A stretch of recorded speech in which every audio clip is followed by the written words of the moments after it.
Chapter 42 doctor Fergusson ने सबसे पहले तारों के अवलोकन से अपनी दिशा निर्धारित की और उन्होंने पाया कि वह सेनेगल से मुश्किल से 25 मील दूर थे। दोस्तों, हम जो कुछ भी कर सकते हैं वह नदी पार करना है, उसने अपना नक्शा दिखाने के बाद कहा।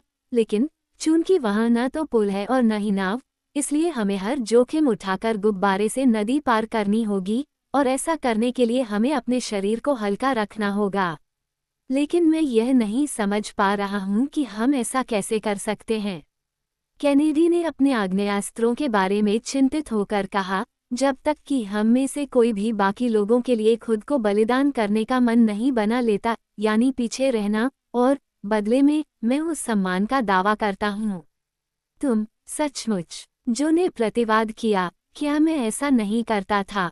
अब सवाल यह नहीं है कि हम कार से बाहर निकल जाएं, बल्कि बस पैदल ही अफ्रीका के तट तक पहुंच जाएं। मैं एक बेहतरीन पैदल यात्री हूँ, एक अच्छा खिलाड़ी हूँ, और मैं इसके लिए कभी भी सहमत नहीं होऊंगा। जो ने जोर देकर कहा। मेरे बहादुर मित्रों, आपकी उदार प्रतिद्वंद्विता बेकार है, फर्ग्यूसन ने कहा। मुझे विश्वास है कि हम ऐसी किसी चरम सीमा तक नहीं पहुंचेंगे। इसके अलावा, अगर हम ऐसा करते हैं तो अलग होने के बजाय हमें एक साथ रहना चाहिए, ताकि देश भर में एक साथ अपना रास्ता बना सकें। यही बात है, जो ने कहा। थोड़ा सा आवारागर्दी हमें कोई नुकसान नहीं पहुंचाएगी। लेकिन इससे पहले कि हम ऐसा करने की कोशिश करें, डॉक्टर ने कहा, हमें गुब्बारे को हल्का करने का एक आखिरी तरीका अपनाना होगा। वह क्या होगा? मैं उसे देखना चाहूंगा, कैनेडी ने अविश्वास से कहा। हमें सिलेंडर चेस्ट, स्पाइरल और बर्डसेन बैटरी से छुटकारा पाना होगा। 900 पाउंड का भार हवा में ले जाना काफी भारी होता है। लेकिन फिर, सैमुएल, आप अपनी गैस को कैसे फैलाएंगे? मैं ऐसा बिल्कुल नहीं करूंगा। हमें इसके बिना ही काम चलाना होगा। लेकिन सुनो मेरे दोस्तों, मैंने हमारे लिए बची हुई आरोही शक्ति की मात्रा का ठीक ठीक हिसाब लगा लिया है, और यह बची हुई कुछ वस्तुओं के साथ हम सभी को ले जाने के लिए पर्याप्त है। हम कुल मिलाकर मुश्किल से 500 पाउंड का वजन बना पाएंगे, जिसमें वे 2 लंगर भी शामिल हैं जिन्हें मैं रखना चाहता हूँ।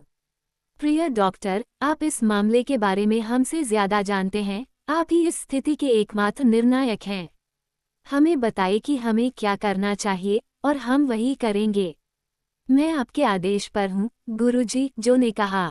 मैं दोहराता हूँ, मेरे मित्रों, कि निर्णय चाहे कितना भी गंभीर क्यों न लगे, हमें अपने उपकरणों का बलिदान करना होगा। तो फिर इसे जाने दो, कैनेडी ने तुरंत कहा।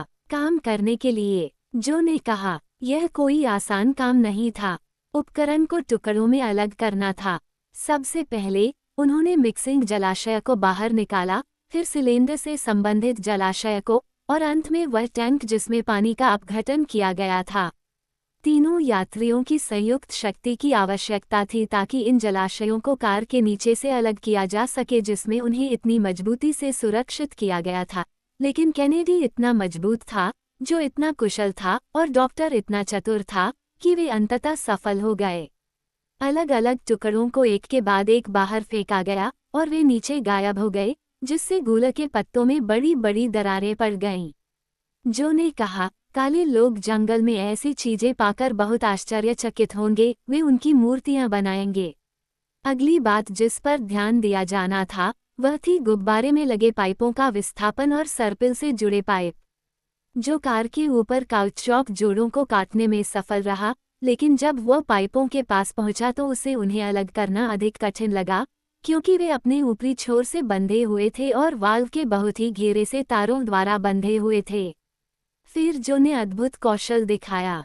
अपने नंगे पैरों से, ताकि आवरण खरोंच न जाए, वह जाल की सहायता से और गुब्बारे के कंपन के बावजूद ऊपरी छोर पर चढ़ने में सफल रहा, और हजारों कठिनाइयों के बाद एक हाथ से उस फिसलन भरी सतह को पकड़े रहने में, जबकि उसने बाहरी पेंचों को अलग कर दिया जो पाइपों को उनके स्थान पर सुरक्षित रखते थे। फिर उन्हें आसानी से बाहर निकाला गया और निचले सिरे से खींचा गया, जिसे एक मजबूत बंधन के माध्यम से वायुरोधी रूप से सील किया गया था। विक्टोरिया इस भारी वजन से मुक्त होकर हवा में सीधा खड़ा हो गया और लंगर की रस्सी को जोर से खींचने लगा।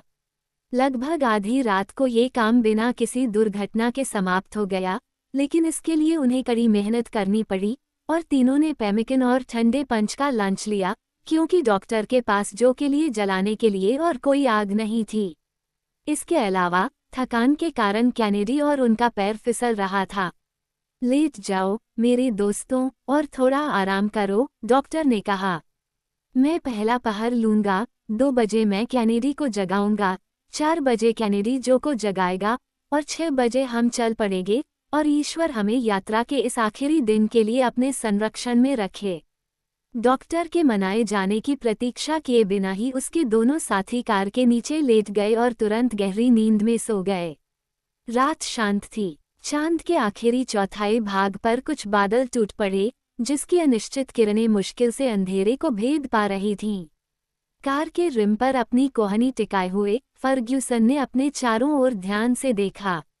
उसने अपने नीचे फैली पत्तियों की काली परत को ध्यान से देखा, जो उसकी नज़र से जमीन को छिपा रही थी।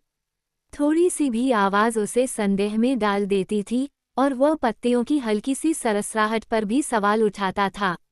वो उस मनोदशा में था जो अकेलेपन में और भी अधिक तीव्रता से महसूस होती है और जिसके दौरान दिमाग में अस्पष्ट भय पैदा होते हैं। ऐसी यात्रा के अंत में इतनी सारी बाधाओं को पार करने के बाद और लक्ष्य को छूने के क्षण में व्यक्ति का डर अधिक ज्वलंत होता है, उसकी भावनाएं अधिक तीव्र होती हैं।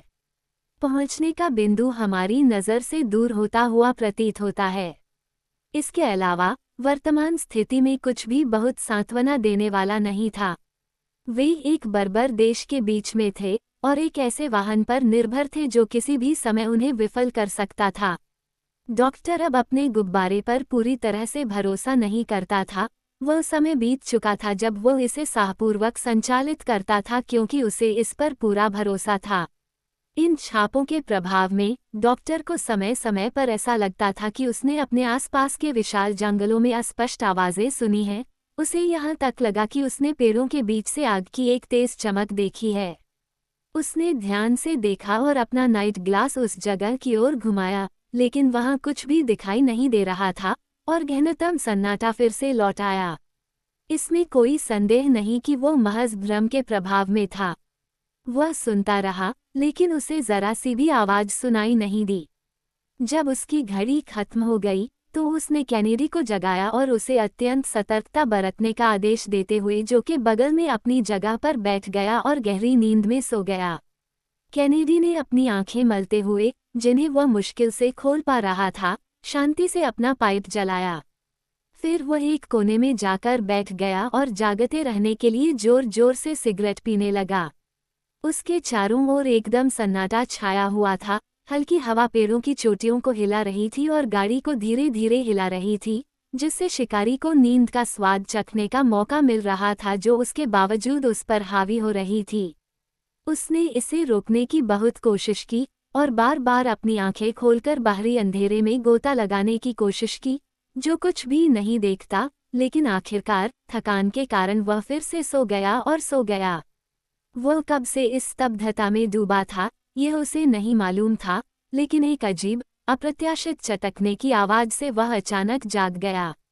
उसने अपनी आंखें मली और उछलकर खड़ा हो गया। एक तेज चमक ने उसे आधा अंधा कर दिया और उसके गालों को गर्म कर दिया। जंगल में आग लग गई थी। आग, आग, वह चिल्लाया। उसे समझ में नहीं आ रहा था कि क्या हुआ था। उसके 2 साथी घबराकर चौंक गए। डॉक्टर ने तुरंत आश्चर्य से पूछा, क्या बात है? आग, जो ने कहा, लेकिन कौन कर सकता है? इस समय पत्तियों के नीचे से तेज चीखें सुनाई दे रही थीं, जो अब दिन के समान उज्ज्वल रूप से प्रकाशित हो रही थीं। आह, ये जंगली लोग! जो फिर चिल्लाया, उन्होंने जंगल में आग लगा दी है ताकि हमें जलाकर राख कर सकें।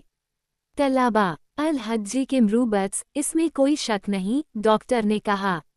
विक्टोरिया नदी के चारों ओर आग का घेरा था। सूखी लकड़ी की चटकने की आवाज हरी शाखाओं की फुफकार और फड़फड़ाहट के साथ मिल गई थी। लताएं, पत्ते, इस वनस्पति के सभी जीवित भाग विनाशकारी तत्व में तड़प रहे थे। आंखों ने आग के एक विशाल सागर के अलावा कुछ भी नहीं देखा। बड़े पेड़ इस विशाल भट्टी में काले उभरे हुए दिखाई दे रहे थे उनकी शाखाएं जलते हुए अंगारों से ढकी हुई थीं, जबकि पूरा धधकता हुआ द्रव्यमान, पूरी आग, बादलों पर प्रतिबिंबित हो रही थी, और यात्री खुद को आग के एक खोखले गोले में घिरा हुआ कल्पना कर सकते थे। कैनेडी चिल्लाया, चलो हम जमीन पर भाग जाएं, ये हमारी सुरक्षा का एकमात्र मौका है। लेकिन फर्ग्यूसन ने उसे मजबूती से पकड़ लिया और लंगर की रस्सी पर झपट्टा मारकर कुल्हाड़ी के एक सटीक वार से उसे काट दिया। इस बीच गुब्बारे की ओर उछलती लपटें उसके प्रकाशित किनारों पर पहले से ही कांप रही थीं, लेकिन विक्टोरिया अपने बंधनों से मुक्त होकर 1000 फीट ऊपर हवा में घूम गई। जंगल में भयावह चीखें गूंजने लगी, साथ ही आग्नेयास्त्रों की आवाजें भी, जबकि भोर के साथ उठने वाली हवा के प्रवाह में फंसा गुब्बारा पश्चिम की ओर उड़ गया। अब सुबह के 4 बज रहे थे।